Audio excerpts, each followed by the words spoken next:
बड़े बड़े अकाउंट वेखे होने ने 10 साल पुराने 20 साल पुराने 30 साल पुराने किसी अज तक वो अकाउंट वेखे जो 1400 साल पुराना अकाउंट हो। लो फिर अज असी तुहानूं विखा देने असी मदीना शरीफ दे विच जनाब हाज़र हाँ।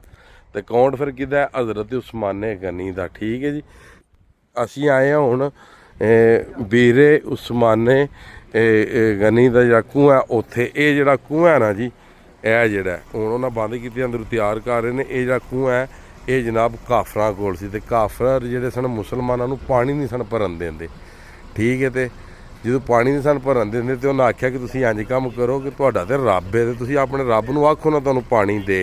तो फिर हज़रत उस्माने गनी ने सरकार ने 10,000 या 12,000 दिरहम का एक कुआं खरीदिया। तो फिर काफरां नूं भी आख्या कि तुसीं भी पानी जिहड़ा कि तुसीं भरो। ठीक है, साडा इस्लाम सानूं इजाजत नहीं देंदा। ठीक है, ये गल्लां ने उन्हां दियां जिहड़ियां तुहानूं असीं दस रहे हां ते तुसीं कोशिश कर लिओ वीडियो शेयर करने की। 1400 साल पहलां दा अकाउंट उन्हां दा जिहड़ा अज भी चल रहा है।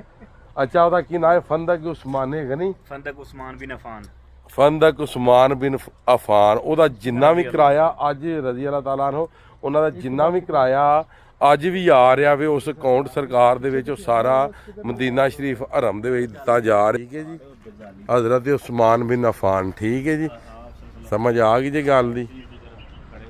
लो यह भी वीडियो तुहाडे कोल 1400 साल पहलां दा अकाउंट है सरकार दा। ते इत्थे हुकूम है अंदर हुण तैयार कर रहे ने। ਉਹ ਸਾਹਮਣੇ मैं तुहानूं विखा भी देना। ठीक है जी, इंशाअल्लाह ताला ज़ियारतां होर भी काफ़ी ने, होर भी वीडियोज़ तुहाडे वास्ते होणगियां। ठीक है, वेखियो भी, शेयर भी करियो, लाइक भी करियो। ठीक है, तो अल्लाह पाक खैर करे। अल्लाह हाफिज़, फी मान अल्लाह।